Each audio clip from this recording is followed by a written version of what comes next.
una tejedora de historias, una mujer que nos ha contado cuentos verdaderos, que nos ha mostrado los verdaderos rostros de México. La escritora y periodista Cristina Pacheco será homenajeada en el marco de la Feria Internacional del Libro de Guadalajara en coordinación con el Consejo Nacional para la Cultura y las Artes. Estamos en el tercer día de FIL, país invitado de honor, Alemania. Comenzamos.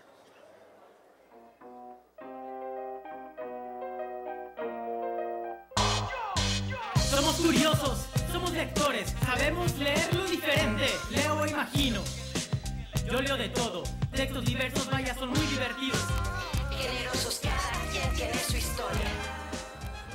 Soy Dolores Tapia y estamos en Enfilados, el programa especial que hemos preparado para todos ustedes acerca de la Feria Internacional del Libro de Guadalajara. Les recuerdo que estamos transmitiendo en 2 emisiones al día, una a las 12:30 del mediodía y otra a las 7 de la tarde. Todo esto a través de Canal 44 y de nuestra señal hermana, el 31.2, en la ciudad de Los Ángeles, California. Youmana Haddad, la escritora libanesa, autora de Confesiones de una mujer árabe furiosa, nos ha comunicado a través del departamento de prensa de FIL que no vendrá a Guadalajara.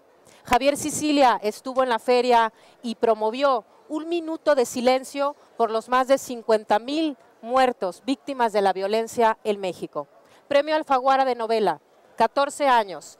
Alfaguara realizó un evento al que asistieron destacados literatos como Javier Velasco y Sergio Ramírez. Todo esto y un poco más en Pulso. Veamos.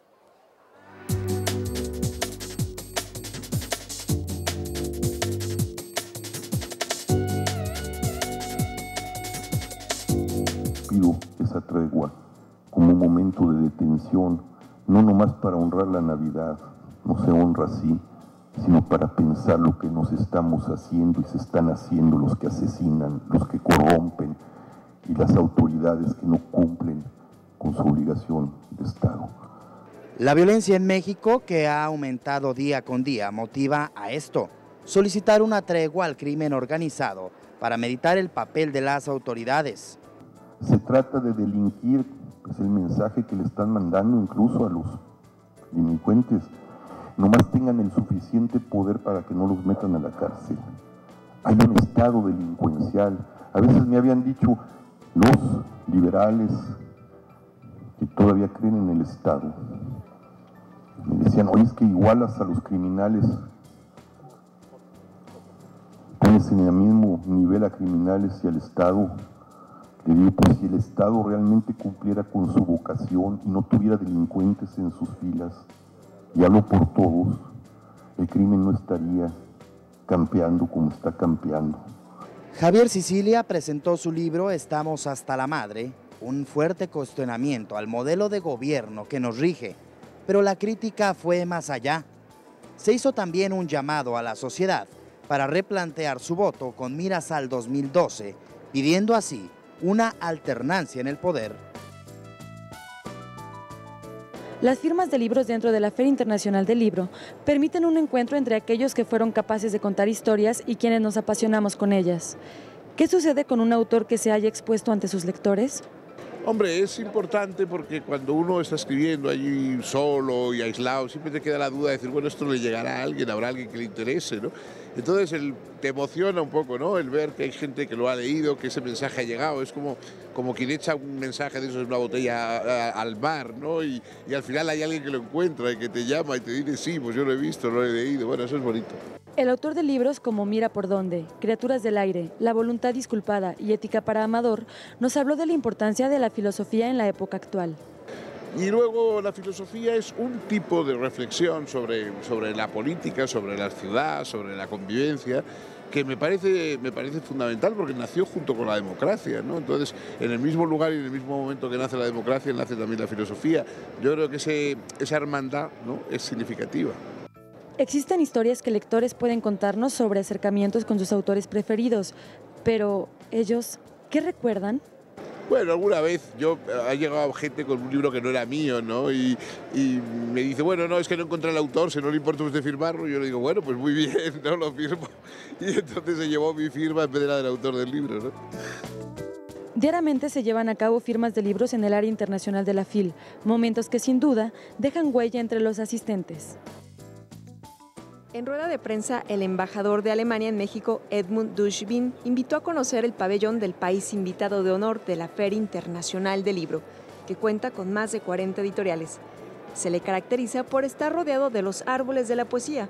Estos árboles de varios metros de altura invitan a los asistentes a interactuar, en donde se puede escribir sobre sus hojas todo lo que se conozca sobre literatura de este país.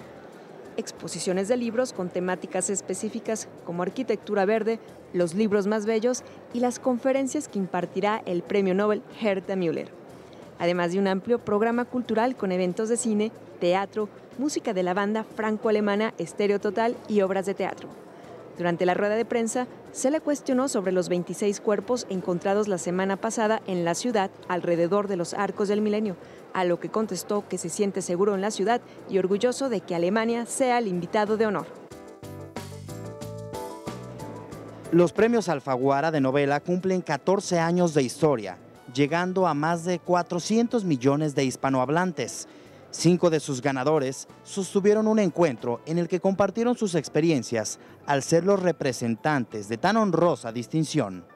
Como habiendo experimentado la maravilla que es el idioma español y sus 500 millones de habitantes, porque además los conocieron a todos, 500 millones, no se le escapa uno ninguno, pero sí, la maravilla de poder estar un año hablando en ¿cuántos países? 15 países con gente que habla el mismo idioma. Realmente ahí uno por primera vez se quitan las plumas y las flechas y le dan las gracias a los conquistadores por lo que es el idioma común. La diversidad cultural logró conjuntar una increíble experiencia en la que íconos de la literatura como Javier Velasco, Rodrigo Roncoglioro y Laura Restrepo coincidieron en la necesidad de seguir innovando en el mundo de las letras.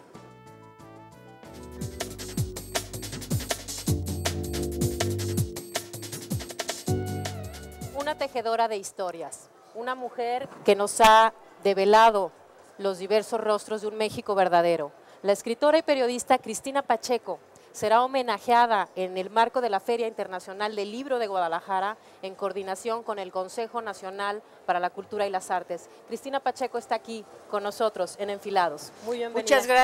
Muchas gracias de verdad a los anfitriones que son tan generosos y tan pacientes. Yo quiero decir que me sorprende este homenaje y desde luego preferiría cambiar una vez más ese término por otro, el término encuentro.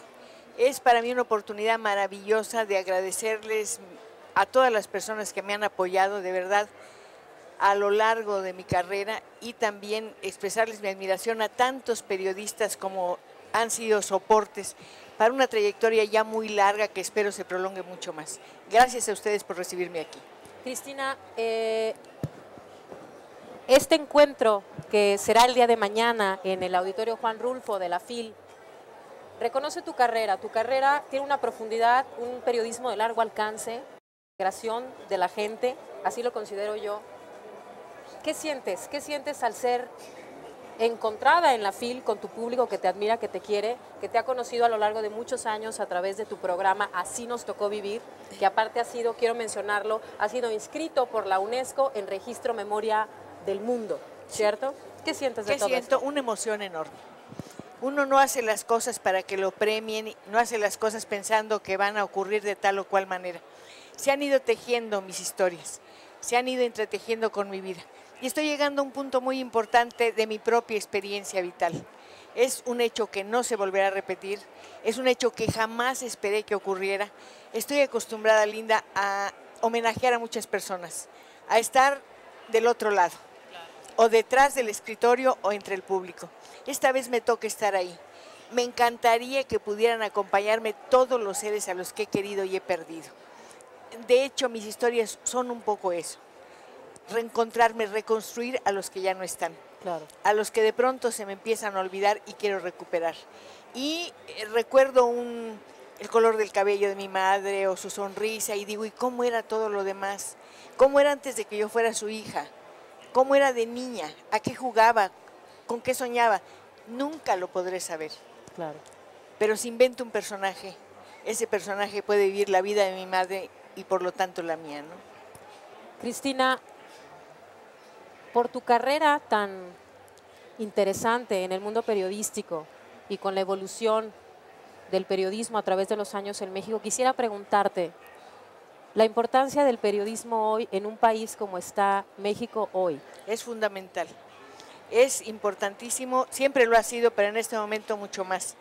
Ojalá que nos ayudara a entender lo que a veces resulta incomprensible. Ojalá que la naturaleza de la información que se da fuese de otra manera. Ojalá que no estuviéramos permanentemente mirando escenas pavorosas y de violencia. Las estamos viendo, sí, pero más allá de esto hay otras cosas y tenemos que reconocerlo. Es la gente que lucha, es la gente que trabaja, es la gente que sale cada día verdaderamente a conquistar un mínimo futuro, que es el de un día entero, 24 horas. Claro. Es importante, y yo sí quisiera decir dos cosas, que recordáramos los periodistas que no somos los personajes, somos nada más los servidores de la sociedad. Claro. Uno, y dos, que aprendamos, o mejor dicho, que recordemos, y conste que yo no le estoy dando consejos a nadie, simplemente digo lo que pienso. Recordemos que las historias siempre tienen dos caras, hay que ver hacia los dos lados. El día de mañana estarán contigo Juan Gelman y Almudena Grandes. Sí. Hago hincapié en Almudena, Premio Sor Juana Inés de la Cruz este año. Sí. La importancia de la labor de las mujeres. Yo creo que la labor tiene importancia, sea de un hombre y una mujer, siempre y cuando está bien hecha. Y está hecha con honradez y con amor. Eso es todo. El hecho de que me acompañen estas dos personas, tú no sabes lo que significa para mí. Admiro a Almudena porque es una gran narradora. Una narradora de grandes alcances. El formato de Almudena es inmenso, es un mural. Sus personajes están vivos, viven con la vida de ella. Además es una mujer llena de vitalidad, con los pies en la tierra y con una capacidad, insisto, narrativa que creo que pocas personas tienen. En cuanto a Juan Gelman, pues lo admiro como poeta. Le debo muchas cosas, entre otras hacerle un día una buena entrevista. Le he hecho dos hasta el momento y yo siento que ninguna ha estado a la altura de lo que me interesa saber de su obra. Quizá nunca voy a lograr esa entrevista, entre otras cosas porque él dice, y lo ha dicho y todos lo sabemos, que la poesía es un misterio. Claro. Nunca podremos tocar su corazón. En el ejercicio periodístico muchas veces nos movemos también por admiración hacia los personajes a los cuales nos acercamos. Sí. Esto, en términos de ser vehículos de la información, esta visión de gusto por la persona a la que nos acercamos, ¿no obstruye un poco la visión realista e imparcial que debemos tener los periodistas? No, por una razón, porque yo no entrevisto a alguien que admire para que la gente sepa que la admiro. La entrevisto para que se descubra de tal manera que haya muchas más personas que la admiren. Claro. Nunca entrevistaría a una persona que no me interesara. Nunca entrevistaría a una persona que no me apasionara. Y segundo, jamás me permitiría usar el pequeño, mínimo poder que tiene un periodista cuando tiene el micrófono o la pluma en la mano para hacer sentir a una persona incómoda o para mostrarle mi antipatía. Yo no voy al periodismo, sea cual sea el medio por el que lo haga, para mostrar mis aversiones o mis pasiones. Claro. Voy para que se sepa y para yo saber. Claro. Me acerco al periodismo para aprender y para que otros aprendan. ¿A quiénes te falta por entrevistar? Es el mundo entero. Es el mundo entero. Me encantaría, no sé, hay pintores, hay arquitectos, hay músicos, hay deportistas, científicos.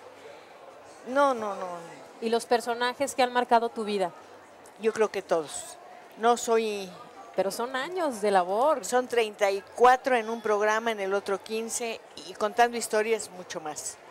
No soy indiferente a mis personajes, estoy íntimamente ligada a ellos, pero también a mis entrevistados.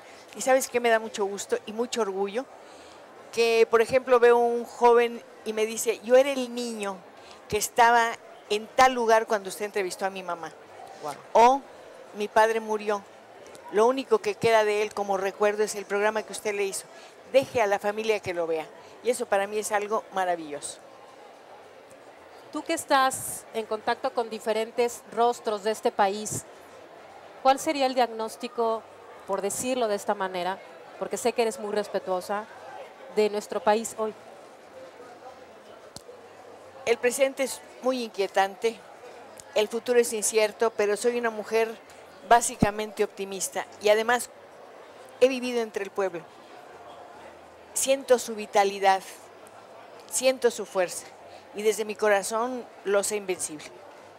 ¿Cuáles son las características de nosotros los mexicanos? Tú que has hablado tanto con nosotros. No lo sé, yo creo que somos individuos, no una masa. Cada persona es tan diferente, que por eso te apasiona tanto, por eso mi trabajo es fascinante. Cada nuevo encuentro es como un viaje a lo desconocido, del que regreso cargada de experiencias, de recuerdos, ¿no? ¿Qué esperas de la FIL? Espero que siga siendo la gran fiesta de las letras, de la página impresa, la gran fiesta del encuentro con la inteligencia, con la belleza y, por qué no decirlo, también con la esperanza, ¿no? Muchísimas gracias. Muchas gracias, gracias a todos, mil gracias. Estuvo con nosotros Cristina Pacheco, quien será homenajeada el día de mañana en la Feria Internacional del Libro de Guadalajara, en coordinación con el Consejo Nacional para la Cultura y las Artes. Seguimos aquí en Enfilados. Vamos a ver ahora una breve cápsula sobre las exposiciones de artes visuales que trae el país invitado de honor a la feria, Alemania. Veamos.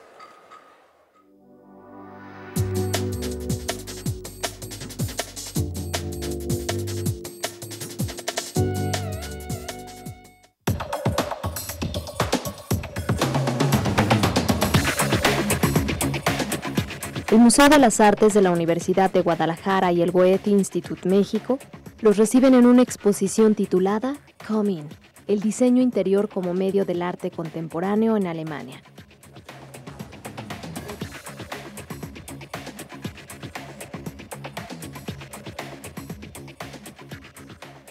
Se trata de una serie de piezas de arte conceptual que relacionan el arte con el diseño. Son esculturas, instalaciones, fotografías, videos y pinturas que exploran los espacios interiores con propuestas hiperrealistas, surrealistas y futuristas. Incluso se habla del terrorismo que se generó en los 70 y hay toda una investigación de temas estéticos.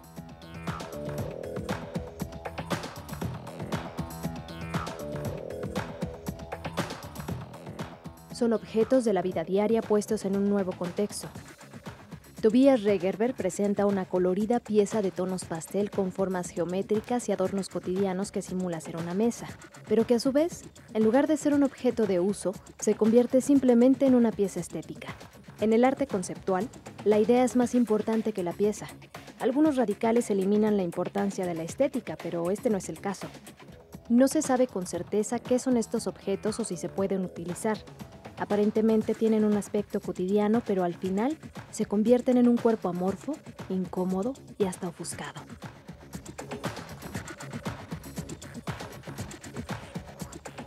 Otra pieza muy divertida es la de Dorothy Goltz, un escenario surrealista con una fila de sillas de colores partidas por la mitad, que representan una sala de espera y hacen alusión a la paciencia. Es de hecho la imagen que vistió a la invitación de esta exposición.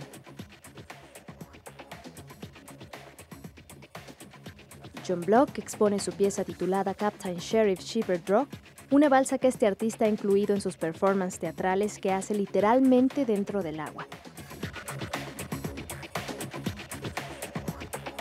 También hay una instalación que emula cómo vivían las familias en los 70 después de la Segunda Guerra Mundial, cuando los terroristas pasaban desapercibidos en este tipo de edificios que facilitaban una vida muy anónima.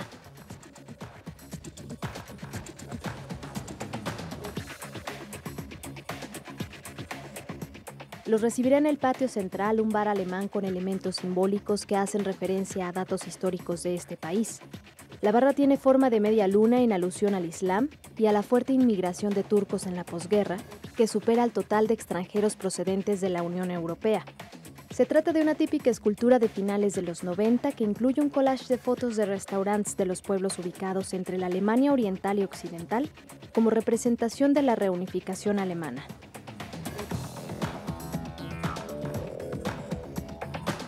Todo tiene un mensaje y una intención.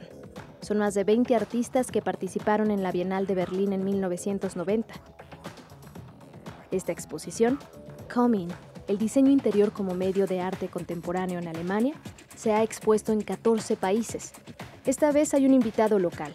Se llama Francisco Morales y exhibe una instalación en el exterior del museo que está compuesta de 3 módulos geométricos que utilizó para insinuar el lenguaje textil de las telas escocesas.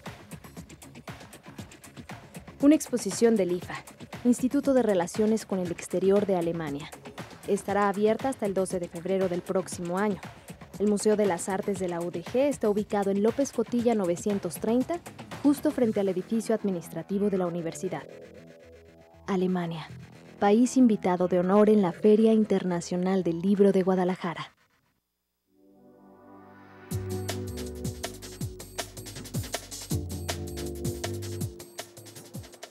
Ensayo sobre la ilusión y Geografía de las ilusiones son libros del escritor Saltiel Alatriste, quien estuvo con nosotros en una entrevista porque visita la FIL presentando este tratado de ilusiones que es un libro doble.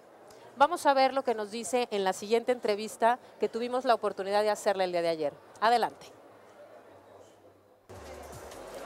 Estamos en el corazón de la Feria Internacional del Libro aquí en Expo Guadalajara y se encuentra con nosotros el escritor Saltiel Alatriste, también diplomático, también amante de boleros, también cinéfilo. Bienvenido, Saltiel. Al contrario, gracias. Encantado de estar aquí. Gracias, Dolores. El día de hoy tenemos aquí frente a cámaras una de las cosas que vienes a hacer a la feria, porque seguramente vienes a hacer varias cosas a la feria. Y ahorita, todos venimos a hacer muchas cosas a la feria, es un gran lugar para moverse, para hacer. Geografía de la ilusión y ensayo sobre la ilusión es una publicación doble, un binomio que habla sobre la ilusión, ¿cierto? Así es, sí. Mira, no es un juego literario previo, sino es una cosa que salió así. Yo empecé a escribir una novela sobre un hombre que queda cautivado por una escena de cine, una escena de Casablanca. Siempre me ha llamado mucho a mí la atención estas cosas que nos pasan cuando una escena, una lectura, una frase, un poema, te capturan de tal manera que te cambian tu visión del mundo, ¿no? Claro. Y yo he visto muchas películas que me han transformado, que me han puesto, que me han dado una referencia distinta. Entonces imaginé la historia de un hombre que queda cautivado por un momento de Casablanca. Él está en una función privada viendo esta película y empieza a sentir que algo va a pasar en su vida. Viendo la película. Viendo la película, no que algo va a pasar en la película, sino al revés. Empieza a presentir que algo está mal con él en relación a la película. Y cuando siente una cosa así que ya no puede más, está en una sala privada, es una función privada, se levanta y entonces el chorro de luz, como es una sala pequeña, pues cae sobre el pasillo y entonces él avanza y su cuerpo cubre por un segundo la figura de Humphrey Bogart, cuando Bogart dice I'm waiting for a lady, I know she's coming back. Wow. ¿No? O sea, Gran estoy momento. esperando a una mujer y sé que va a regresar, que es Ingrid Bergman. Bueno, eso hace que al revés el cine penetre en su vida y entonces él cree que va a venir, que él es el que está esperando a una mujer que va a venir, pero no sabe qué mujer es. Y entonces se va de su casa, destruye todo su trabajo y todo, se muda a un departamento y reconstruye el bar de Rick para ver quién es esta mujer que va a llegar, ¿no? ¿Cómo se llama el personaje? Se llama Dreamfield, Miguel Horacio Dreamfield. Dreamfield. Y entonces eso me permitió a mí esa anécdota inventada, ¿no?, para hacer un juego con las ilusiones, porque lo que Bogart representa en la película es, él estaba ilusionado de esta mujer que va a regresar, pero como no llegó una vez, se desilusionó. Y entonces él no sabe qué le va a pasar, si volverá a recuperar la ilusión o vivirá condenado a estar desilusionado. Entonces, yo en la novela empiezo a contar estas cosas entre el juego de la ilusión y la desilusión y la fuerza de la ilusión y cómo vemos la ilusión. Y se me ocurrió, porque se me ocurrió escribirla en forma de ensayo, por eso se llama Ensayo sobre la ilusión. Porque lo que estoy es haciendo un poco como un ensayo de teatro, como estos ensayos de varias ideas de cómo se mueve y todas estas cosas. Como un ensayo de teatro. Como un ensayo de teatro, sí. Ensayo sobre ilusión. Como un ensayo literario, ¿no? Okay. Entonces, este juego. Pero respetando las normas narrativas, digamos. Yo que quería contar era una historia, no otra cosa. Entonces estaba haciendo este juego de utilizar una técnica para contar una historia y poder reflexionar. Y había muchas cosas que se me ocurrían que no cabían en la novela porque rompían con la unidad narrativa. Y entonces las apuntaba por separado, ¿no? Entonces ideas decía, bueno, esas ideas, entonces unas entraban, otras no entraban y ya se quedaban ahí. Y de repente me di cuenta que tenía ya muchas cosas apuntadas fuera de la novela que no cabían en la novela. Y entonces escribí un ensayo que se llama Sobre la naturaleza de las ilusiones. Y yo dije, pues en realidad lo que estoy escribiendo son 2 libros. Estoy escribiendo una novela y tengo un libro de ensayos, entonces dije, bueno, pues voy a escribirlos simultáneamente, a ver si el lector los quiere leer simultáneamente. Entonces escribí los ensayos con la técnica de una novela, o sea, muy narrativos. Entonces parto de situaciones muy biográficas, a mí me pasó en tal año tal cosa y me ilusioné con tal otra, y entonces ahí empecé a ligar las emociones, y entonces los 2 libros son un poco libros espejo. Es la historia de un iluso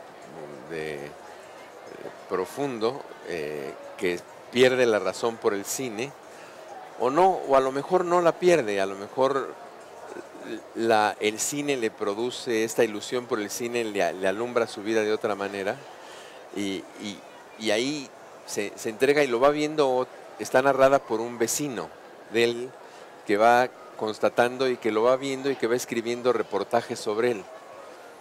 Y entonces lo va defendiendo un poco, con esos reportajes va defendiendo el que alguien sea capaz de ilusionarse de esta manera, ¿no?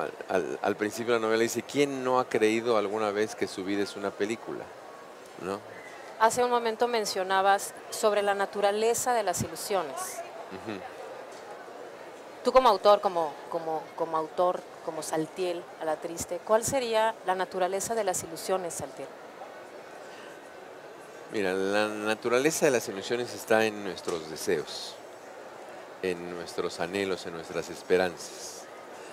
Nosotros somos los que creamos nuestras ilusiones. De repente creemos que no, que nos ilusionamos con algo que se nos presentó, con un objeto, con una mujer, con un hombre, con una idea, con algo ajeno. Pero no, nosotros creamos esta ilusión, que es lo que yo analizo en el libro de Geografía de las Ilusiones. O sea, en uno lo muestro cómo se gesta y en el otro lo analizo. Por ejemplo, hay una novela muy importante, En busca del tiempo perdido, que tiene en el primer tomo tiene una novelita chiquita que se llama Un amor de Swan, de cómo un hombre que se llama Swan se enamora de una mujer que no le gusta, que se llama Odette, y cómo pierde la razón por ella. Entonces, yo ahí digo que Swan, al final de la novela dice, y me enamoré de una mujer que ni siquiera era de mi tipo. Claro, la mujer no era de su tipo, pero la manera de ilusionarse sí era de su tipo, porque él se enamora de ella, la acepta y se enamora cuando descubre que ella se parece a un personaje de una pintura de Botticelli, ¿no? Entonces, cuando descubre que es un personaje Botticelli, él transforma a esa mujer en un personaje Botticelli. Esa mujer no es más que la misma mujer del principio, claro. Pero eso es lo que nos pasa con las ilusiones, ¿no? De repente a algo le damos atributos que no tiene y entonces perdemos la razón, la sinceridad y nos vamos sobre esto. Y ese acto de ilusionarse arroja una poderosa luz sobre uno mismo. A ver, el mundo entonces no sería lo que es, sino lo que tú ves de él. Sí, así es. El mundo no es lo que es, sino lo que percibimos. Y a partir de esa percepción, tú creas. Tú creas tu mundo. Lo que quieres crear. Inclusive el recuerdo, como dice Philip Roth, nosotros no tenemos un recuerdo de los hechos, sino de nuestra imaginación de los hechos. Claro. ¿No? Y entonces, en realidad, pero por otro lado también las ilusiones están muy desprestigiadas en el mundo contemporáneo, ¿no? De hecho, hace rato te iba a mencionar, la palabra ilusión como tal me parece una bella palabra. Sí. Y la palabra iluso, generalmente cuando la utilizamos en el lenguaje coloquial, es un poco despectiva. Sí. Entonces ahí yo, ahora que te escucho, me encuentro como con una dicotomía. ¿Tiene que ver esto con el desprestigio del Sí. que hablas? Yo parto de una cita de José Antonio Marina que dice: quien tiene una ilusión ha de ser por fuerza léxica un iluso. y entonces nadie quiere ser un iluso porque la palabra iluso está desprestigiada, porque iluso y tonto y fácil de engañar, poco perspicaz, están muy asimiladas, pero no es cierto. Porque por otro lado no nos ilusionamos todo el tiempo. Claro. Nadie quiere no tener ilusiones. En realidad lo que no queremos es estar desilusionados. Claro. Y nuestro problema es que, como dice Fromm, todas las ilusiones conducen a la desilusión. Entonces, ¿cómo hacemos nosotros para ilusionarnos y sentir ese vigor que te dan las ilusiones y no caer en la desilusión? ¿Y no podríamos sobre esa misma ilusión engranar otra ilusión y que no terminase? Si todo está como dentro del poder del pensamiento. Pues no. Muy bien. El problema, yo creo que el problema es que luchamos contra algo que no va a suceder. Siempre nos vamos a ilusionar. Ya.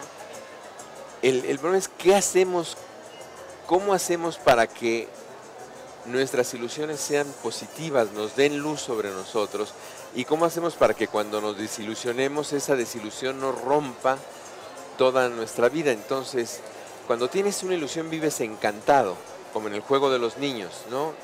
Te quedas así parado, Claro. ¿no? O quieres quedarte ahí parado para que nada se destruya. Que nada se rompa. Que nada se rompa. Sí. Y sin embargo, cuando se rompe, estás desencantado, pero entonces ya no tienes esa fuerza, esa luz, esa energía que te da la desilusión. Ese es el juego de la vida, en realidad. Y yo es lo que trato de mostrar. Ahora, lo trato de mostrar literariamente, ¿eh? No estoy haciendo un juego de nada. No quiero que la gente aprenda nada como eso. No es un manual de nada, no es un libro. Es un ensayo literario, los dos, una novela y un ensayo literario, para que podamos vivir en eso, porque yo creo que la literatura es la gran maestra de la vida. Yo creo que las cosas que profundamente aprendemos, las aprendemos en una unión de experiencia y literatura. Una experiencia sola no nos sirve. Por ejemplo, la experiencia de la soledad, mezclada con haber leído Robinson Crusoe, ¿no? Que es la gran novela de la soledad. Claro. Cuando tú lees esa escena en donde Robinson descubre la huella de un hombre, ya sabe que no está solo, que hay otro hombre, en ese momento se siente profundamente solo, y esa escena te sirve a ti para reflexionar sobre tu soledad, Claro. ¿no? Y esa combinación es lo que da profundidad en la vida, y es una especie de ilusión, ¿no? Claro. Porque mezclas tu experiencia con tus lecturas, con tu literatura. Ahora, lecturas, me estoy refiriendo a una cosa más amplia. Puede ser ver cine, ver un cuadro, Una escuchar música. Una experiencia emotiva puede ser, una artística. Claro. Tú, fíjate cómo, si tú recuerdas algo de tu infancia con una canción, Tu es un apellido. recuerdo, mi apellido. Tu apellido me recuerda a la infancia. A la triste me recuerda a mi infancia. Y si lo recuerdas con una canción, entonces tiene una fuerza brutal, ¿no? Claro. No, yo recuerdo, yo cada vez que oigo Piel Canela, o oigo un área de Madame Butterfly, me acuerdo de mi abuela, en dos momentos de mi abuela, ¿no? Claro. Porque me enseñó a hacer la cama, mi abuelita, con Piel Canela. Entonces yo cada vez que hago mi cama, me acuerdo de mi abuela y de Piel Canela. Pero también ella me llevó por primera vez a la ópera a ver esto. Entonces tengo una mezcla de recuerdos estéticos con mi abuela, con un bolero, ¿no? y con una ópera. Y entonces yo puedo reconstruir un recuerdo de mi abuela literario, que es mucho más fuerte que realmente lo que viví con mi abuela, porque ya es el recuerdo que yo elaboré, que yo crié, que yo hice, y esto me lo dio un poco el arte. Claro. Y con la lectura te pasa lo mismo, con el cine, vas viendo. Entonces yo creo que esa es la fuerza del arte, es lo que yo trato de decir también aquí, digamos. Por eso digo que son ensayos literarios, no de otra manera, en donde yo hablo de mis experiencias con mis lecturas y hablo de la experiencia de un hombre en la novela con el cine, porque creo que esa es la gran... Cuando lo tenemos así, creo que nuestra vida puede ser mucho más intensa, ¿no? Claro. También el cine es una de las disciplinas, una de las artes que más te gustan, ¿cierto? Sí. Y del cine has nutrido tu literatura, ¿cierto? Así es, sí. ¿Cuáles son tus ilusiones, Saltiel? Es decir, me has hablado de las ilusiones, de cómo hay un espejeo con ciertas cosas, cómo se traduce la realidad y cómo eso nos hace vivir. Mira, yo he vivido a través de la ilusión de escribir. Y aparte eres un provocador de ilusiones también. Sí. Yo quería ser concertista de guitarra y estudiaba y cuando entré a la universidad tenía miedo de dedicarme al arte y entonces yo decía, ¿qué voy a hacer si me dedico? Entonces voy a ser pobre. Sí, y entonces yo decía, voy a entrar al conservatorio, no voy a entrar al conservatorio, y estudiaba música y todo. Y un día escribí un cuento para un concurso que me había comprometido a escribir, ¿no? Y esa tarde que escribí el cuento, mi vida cambió totalmente. Yo dije, se acabó, ni concertista, ni nada, quiero ser escritor, ¿y ahora qué voy a hacer? Porque tenía 17 años y nunca lo había pensado. Pobre. Sí. Entonces dije, ¿cómo voy a construir mi vida? Eso lo cuento en el tercer ensayo de Geografía de la Ilusión. Claro. Que se llama La Ilusión como novela. Y yo digo, bueno, yo termino una novela, termino un libro y tengo la ilusión de escribir otro. Y me entusiasma y me desentusiasma y voy pensando, el ensayo sobre la ilusión tardé 30 años en escribirlo. 30 años. Sí, no les he estado escribiendo los 30 años. Claro. De hecho, yo publiqué una primera versión hace 30 años, en el año 81.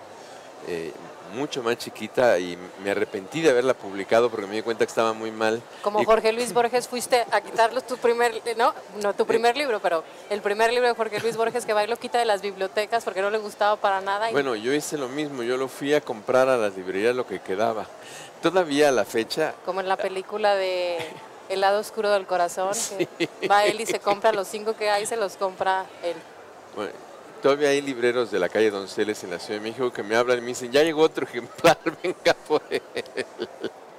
No. Qué belleza, eso Sí. es belleza también. Entonces, pero la historia siempre me gustó mucho, me pareció muy sugerente la historia de un hombre que pierde todo por vivir una ilusión, y que no sabe ni siquiera en qué consiste. O sea, la ilusión en estado puro, ¿no? Va a llegar una mujer que no sabe ni quién es, ¿no? Claro. Pero era una narración muy difícil de llevarla a cabo, entonces yo tardé mucho en poder tener la destreza para poderla contar. Creo que ahora está bien contada. Tienes 30 años de destreza ahora. Sí. Bueno, ya escribí otras. ¿Te volviste pobre? Escribí otras 8 novelas, entonces bueno, ahora ya la pude volver a escribir. Entonces ya con estos tengo 10 libros, lo cual me produce una emoción por el prestigio del sistema métrico decimal.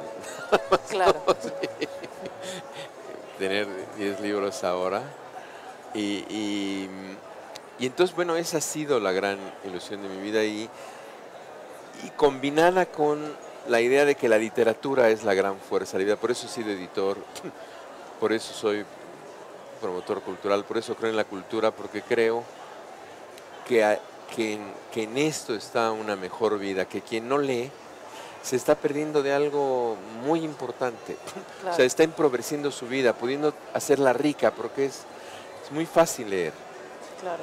Y a la vez muy difícil, requiere un esfuerzo, pero es una de las grandes experiencias de la vida, y es como si te dijeran, mire, usted puede disfrutar el mejor platillo, hacer esto y todo, es cuestión de que pase ahí. Tú dices, ay no, qué flojera. Claro. Y te pierdes de uno de los placeres mejores, ¿no? A veces dicen que demasiada información también aturde, pero sin embargo hay mucha gente que nos está viendo y que seguramente está ávida de venir a la feria y no sabe qué leer. ¿Cómo? Podríamos decir, pero hay gente que a lo mejor llega y a mí me han contado, llego y vio tantas cosas, me gustaría saber los 5 imprescindibles, ¿no? ¿Qué leer? ¿Qué nos recomendarías como lectores de leer en la feria? Buscar, ¿qué buscar en la feria? Mira, yo creo que no es tan difícil. No, yo puedo recomendar 5 libros, lo voy a hacer, pero creo que lo más bonito es venir a la feria e irte encontrando con los libros y que los libros te digan algo, ¿no? Yo creo, por ejemplo, que si alguien viene y lee El extranjero de Albert Camus, le va a dar un gran placer en la vida, pero si leen un libro de García Márquez, La crónica de una muerte anunciada o El coronel no tiene quien le escriba, también se van a enriquecer, pero si vienen, recorren y buscan y leen las contratapas, leen los títulos, no hay decía Sábato que la mejor metáfora de un libro es su título, ¿no? Y hay libros que tienen un título que te dice todo y que tú dices, sí, yo quiero ahí leerlos, ¿no? Obviamente El Principito, ¿no? Que es una lectura, pero si alguien quiere conocer el estado de Jalisco, que lea Pedro Páramo, ¿no? O El Llano en Llamas, no hay, ahí está todo, ¿no? Es la realidad histórica, la realidad presente, bueno, no solamente el estado de Jalisco, todo México está ahí. Si quieres saber sobre el deslumbramiento del amor, hay que leer Aura de Carlos Fuentes, ¿no? Que ahí está lo que es esencialmente el amor, ¿no? En una tarde se lee. En una tarde lees ¿no? Aura, claro. Y hay, bueno, multitud, entonces hay que empezar, ¿no? Hay que empezar. Quien empieza sigue. Yo digo que quien empieza a leer, un día lee El Quijote, que es una novela excepcionalmente buena, divertida, grata, donde tú dices, qué placer más grande. Y alguien dice, no, El Quijote, qué difícil. No es cierto. Un día lo lees y encuentras esta sensación de también placer, un poco, en el caso del Quijote, como otras lecturas clásicas, y lo digo un poco como estudiante, como mexicana, recordando mis tiempos de estudiante, tiene mucho que ver cómo te enseña la literatura en las escuelas, el si te gusta o no te gusta, una la literatura y otra si quieres leer El Quijote.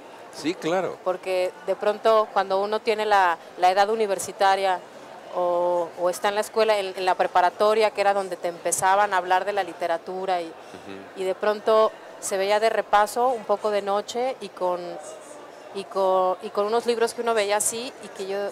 Sí. El único libro que había visto más grande era el de la Biblia, sí. ¿no? Y generalmente nos aburría, ¿no? Yo tuve la suerte de haber aprendido a leer con cuentos. Mi padre era dibujante de historietas, lo cuento en el segundo ensayo de la geografía y la ilusión. Entonces mi papá hacía cómics en casa porque él era dibujante y entonces yo lo que quería era que me fuera contando el cómic todos los días, ¿no? Y entonces le daba mucha lata, mucha guerra, decía él, a él y a sus ayudantes. Entonces un día me enseñó a leer para que no le estuviera dando guerra, ¿no? Y entonces aprendí a leer y entonces yo leía para descubrir las historias que iba contando mi papá cada semana, iban haciendo, ¿no? Y una vez dibujó la historia de Sigfrido, este héroe de la mitología nórdica, Y me acuerdo perfectamente, pero fue una cosa que me emocionó mucho, que en uno de los primeros capítulos, bueno, uno de los primeros, Sigfrido mata al dragón Fafner, y se baña en su sangre para ser invulnerable. Pero en ese momento le cae una hoja de un árbol en la espalda y en ese lugar la sangre no lo baña. Y él no se da cuenta, ¿no? Y yo no me di cuenta, en el momento que lo leí, que iba a quedarse con un lugar vulnerable. Y era, bueno, yo había hecho de Sigfrido durante varias semanas el alimento de mi vida.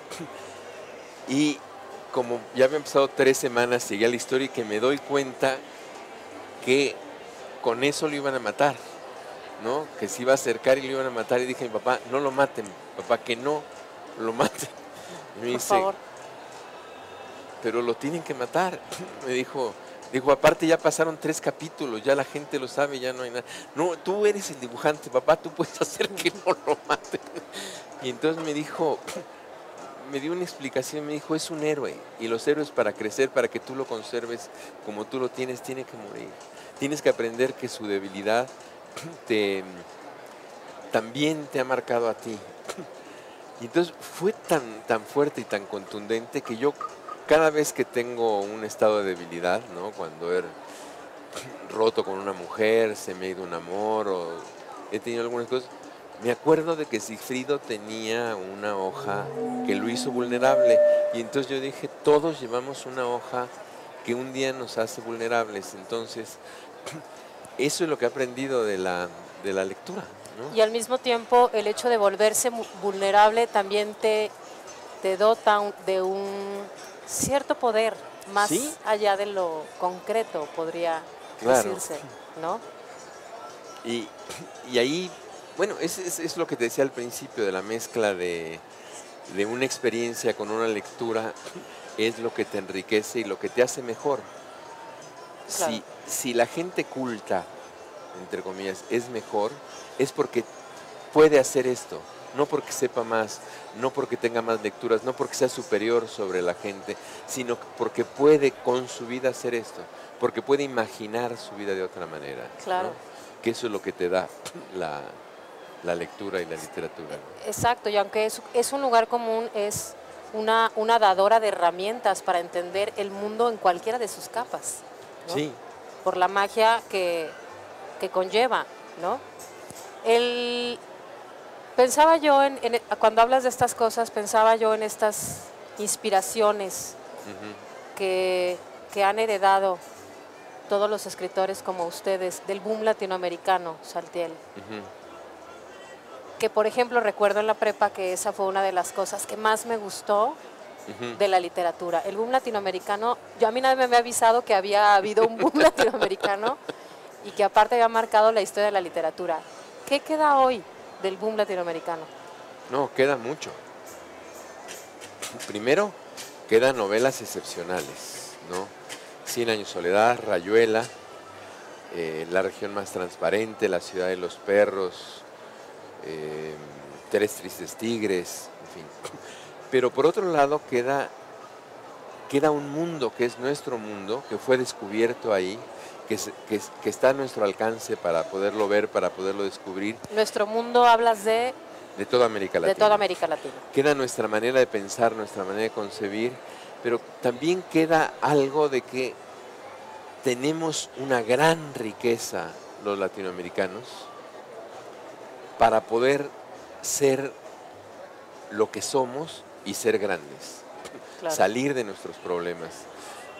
No pensar, y ahora sobre todo que Europa está tan mal, tan emproblemada, pensar que nosotros también tenemos problemas, también los hemos resuelto, estamos mejor y que si seguimos por una vía podemos estar mucho mejor, ¿no? Y volver a leer esto, cuando hablábamos antes de empezar el programa de Rayuela, ¿no? Volver a leer Rayuela y decir esto, encontraré a la maga y de ahí seguirte, ¿no? Te contaba de esta conferencia que dimos Gonzalo Celorio y yo sobre Rayuela, y alguien nos dijo, ay, yo es que me apena, pero no he leído Rayuela, y entonces Gonzalo le dijo, pero qué suerte tiene usted que la va a poder empezar a leer hoy en la noche, ¿no? Claro. Sí, ya, tenemos esa gran oportunidad de descubrirnos, de volver, de ir, de releer 100 años de soledad, ¿no? Yo, con todo lo que le pasa ahorita a México, bueno, pues está en lo que hay una novela breve de Carlos Fuentes que se llama El hijo de Andrés Aparicio, que está en Agua Quemada. Bueno, ahí está el origen de todo lo que está pasando ahorita, de todo, de cómo se forman los grupos paramilitares, cómo nació el narco, cómo permitimos todas estas cosas. Entonces la literatura sí nos da la oportunidad de vernos, y el boom tiene nuestra verdad si la queremos ir a descubrir. Muchísimas gracias, Saltiel, nos están apurando para despedirnos. Muchísimas gracias. Ensayo sobre la ilusión y geografía de la ilusión de Saltiel Alatriste, editorial Alfaguara, ¿cierto? Editorial Sí. Alfaguara. Muchísimas gracias por haber estado con nosotros. Muchísimas gracias, Saltiel. No, muchísimas gracias a ti por invitarse, es un placer siempre. Gracias. Seguimos en Enfilados. Ahora vamos a Pantalla Phil de Guillermo Baidovitz con el tema Doris Dörrie y su película Soy Linda. Veamos.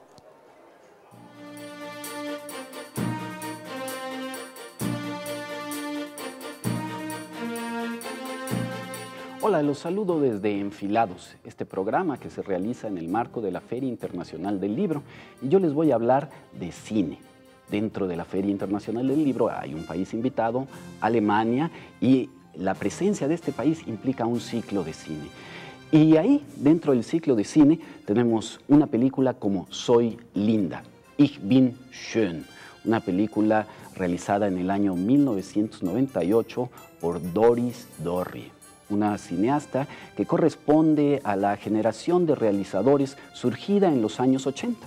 Ella nació en el año 1955 y en su juventud nunca contempló precisamente la perspectiva de volverse cineasta. Ella estaba más interesada en el campo de la filosofía y de la sociología, estudios que hizo en Alemania y en los Estados Unidos al respecto.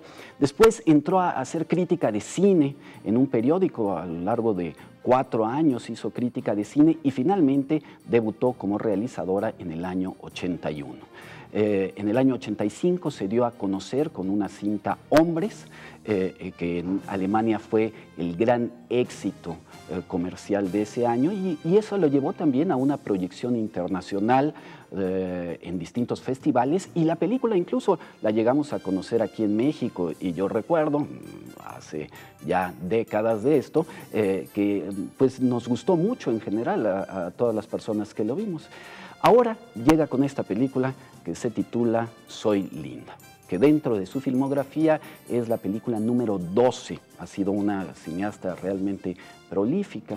En el año de 1998 decidió adaptar unos textos que ella había trabajado junto con un colega para teatro, y hizo esta serie de viñetas que se reúnen como si fuera una historia.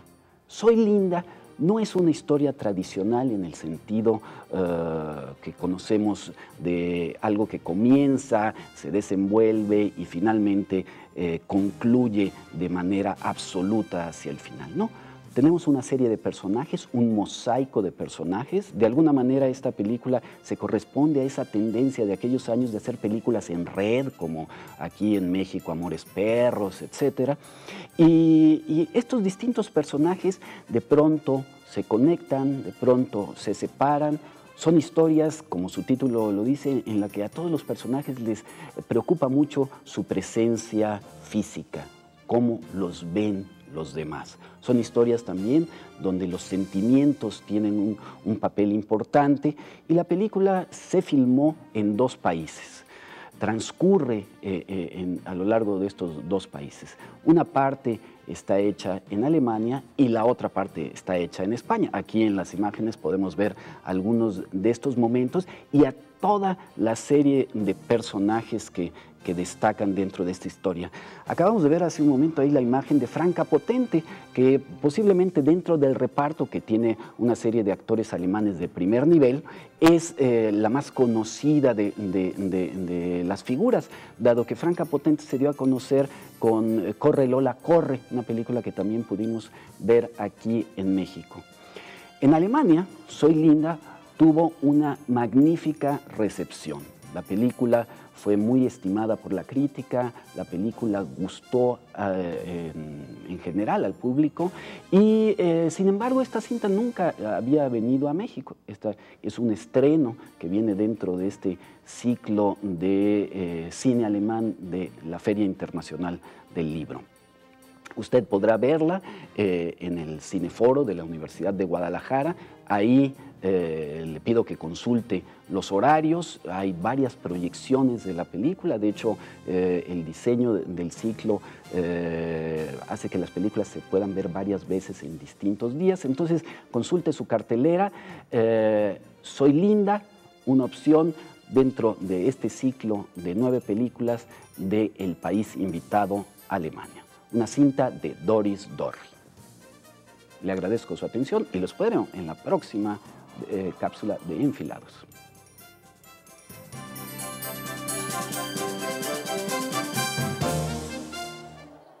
Les recordamos que el día 30 de noviembre a las 9 de la noche en el Teatro Experimental de Jalisco se presenta la puesta en escena Gotas de agua sobre piedras calientes del autor alemán Werner Fassbinder, dirigida por el director mexicano Martín Acosta, uno de los directores más destacados, directores jóvenes que tiene este país. Estamos en Enfilados, les recuerdo que estamos transmitiendo 2 emisiones diarias, una a las 12:30 del mediodía y otra a las 7 de la tarde desde el corazón de la FIL en Expo Guadalajara. Todo esto a través de Canal 44 y de nuestra señal hermana el 31.2 en la ciudad de Los Ángeles, California. Estamos en la Feria Internacional del Libro de Guadalajara, que cumple 25 años y que tiene como país invitado a Alemania. El día de mañana, en vivo, José Force y José Lo de Café Tacuba. Muchas gracias.